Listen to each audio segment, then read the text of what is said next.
Selam dostlar. Sovyet Yolculuğu kanalımıza hepiniz hoş geldiniz. Bu videoda sizlere Türkmenistan'ın Sovyetleşmesi hakkında bilgiler vermek istedim.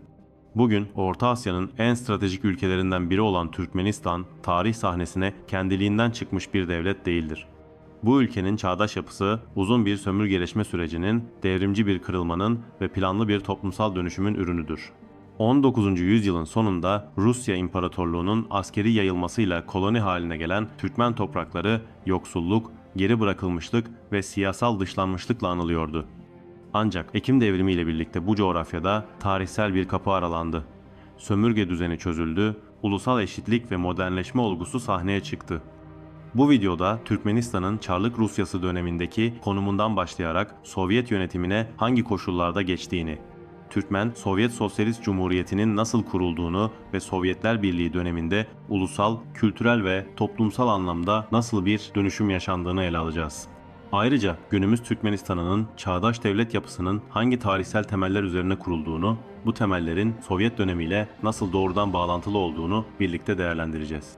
Videomuzda egemenlerin klişelerinden uzak, tarihsel bağlamı merkeze alan ve Sovyetler Birliği'nin Türkmenistan'daki ilerici rolünü görünür kılmayı amaçlayan bir bakış sunmayı amaçlıyoruz. Hazırsanız Türkmenistan'ın Sovyetleşme sürecine, yani bir koloniden modern bir devlete uzanan bu tarihsel yolculuğa yakından bakalım.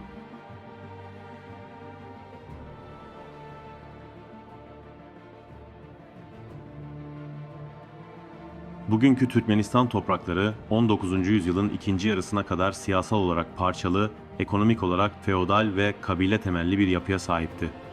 Türkmen toplumu Teke, Yomut, Ersarı ve Salur gibi büyük boylar etrafında örgütlenmişti. Bu yapı yerel özerkliği korusa da modern devlet kurumlarından, sanayiden ve merkezi altyapıdan yoksundu. Bu dönem Orta Asya için emperyal yayılmanın hızlandığı bir dönemdi. Bu yayılmanın başlıca aktörü Çarlık Rusyası'ydı. Çarlık, Orta Asya'yı askeri ve stratejik gerekçelerle kontrol altına almak istiyordu. Bu çerçevede Türkmen toprakları askeri seferlerle adım adım ele geçirilmeye başlandı. En kritik hamlelerden biri Hazar Denizi kıyısında bir dayanak noktası oluşturulmasıydı. 1869'da kurulan Krasnovodsk, yani bugünkü adıyla Türkmenbaşı, Çarlık Rusyası için askeri üs, lojistik merkez ve sömürge idaresinin kapısı işlevi gördü. Bu limanla birlikte Türkmen toprakları fiilen Rus kolonisi haline geldi, yerel halk yönetiminden dışlandı ve ekonomik yapı dışa bağımlı bırakıldı. 1881'de Göktepe'nin düşüşüyle Türkmen toprakları fiilen Çarlık hakimiyetine girdi. Çarlık yönetimi hiçbir zaman Türkmenistan'da kalkınmacı bir proje yürütmedi. Yerli halka siyasi haklar verilmedi, eğitim kurumları bilinçli bir şekilde yaygınlaştırılmadı, Türkmen dili ve kültürü resmi statüye kavuşmadı ve bölge sadece hammadde ve özellikle diğer bir sömürgeci olan İngiltere'ye karşı askeri tampon alan olarak görüldü. Yani sadece bir koloni. Bu dönem Türkmenler için sömürgeci bir yönetim anlamına geliyordu. Ne ulusal gelişim ne de kültürel ilerleme söz konusuydu.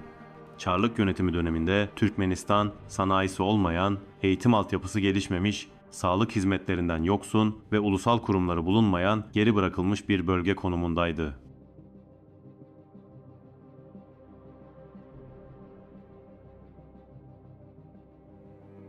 Ekim Devrimi yalnızca Rusya'da değil, Çarlık egemenliği altındaki tüm halklar için tarihsel bir dönüm noktasıydı.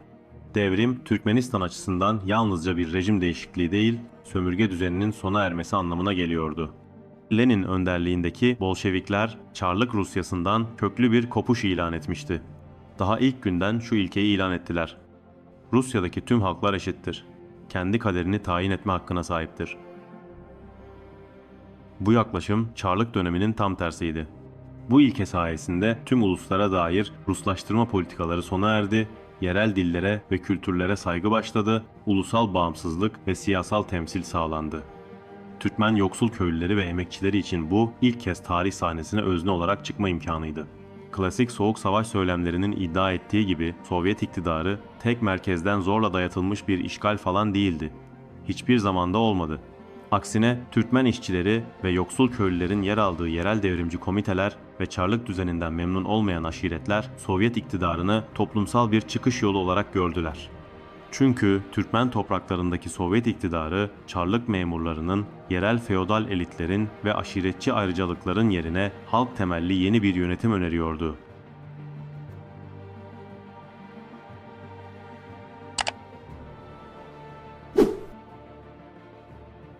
1924'te Orta Asya'da yapılan ulusal sınırlandırmalar sonucunda 1925'te Türkmen Sovyet Sosyalist Cumhuriyeti kuruldu.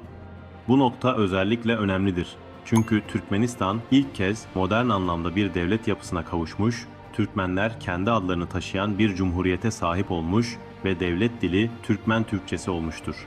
Türkmenistan artık bir Rus eyaleti, bir askeri garnizon veya bir koloni değil, eşit statüde bir Sovyet Cumhuriyetiydi. Devlet kadrolarında Türkmenlerin yer alması, yerel yönetimlerin güçlendirilmesi ve ulusal sembollerin tanınması bu sürecin temel kazanımları olmuştur.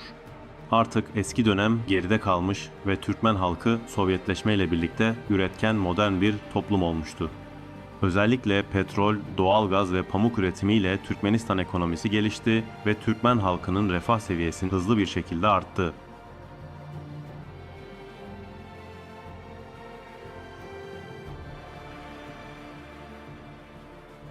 Sovyet dönemi Türkmenistan için toplumsal dönüşüm anlamına geliyordu. Çarlık döneminde %3 olan okuryazarlık Sovyet döneminde evrensel seviyeye ulaştı. Okuma yazma seferberliği ile birlikte kırsal bölgelerde okullar inşa edildi, teknik ve pedagojik enstitüler kuruldu ve kısa sürede Çarlık döneminin mirası olan cehalet ortadan kaldırıldı. Bölgede yaygın olan kadınları toplumsal yaşamdan soyutlama politikası keskin bir şekilde sona erdirildi ve kız çocuklarının eğitime katılımı sağlandı. Sovyet yönetimiyle birlikte yeni dönemde Türkmen kadınları zorla evlilikten, eğitimden dışlanmaktan ve hukuki eşitsizliklerden kurtarıldı. Ulusal dil konusunda da büyük atılımlar gerçekleşti. Türkmen dili resmi statü kazandı, önce Latin, ardından Kiril alfabesiyle yazılı hale getirildi. Bu sayede modern ulusal edebiyat da büyük ölçüde gelişti, Türkmen şairleri, yazarları ve tarihçileri ilk kez devlet desteği gördü. Tüm bu politikalarla birlikte Türkmen halkı Sovyet döneminde bir ulus olarak tarih sahnesinde yerini sağlam şekilde alıyordu. Bu Orta Asya tarihinde devrimci bir dönüşümdü.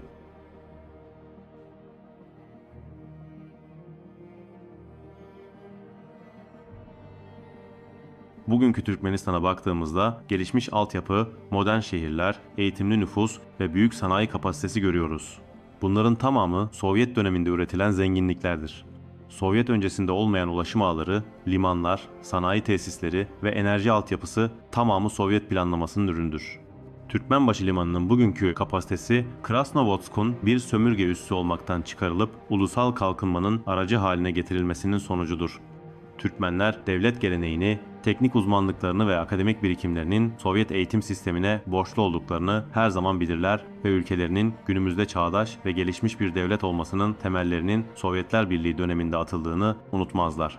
Çünkü Sovyetler Birliği, Çarlık Rusyası gibi zaten adı bile olmayan Türkmenleri yok etmeye değil, modern bir ulus haline getirmeyi hedeflemiştir. Ve görüldüğü üzere başarmıştır.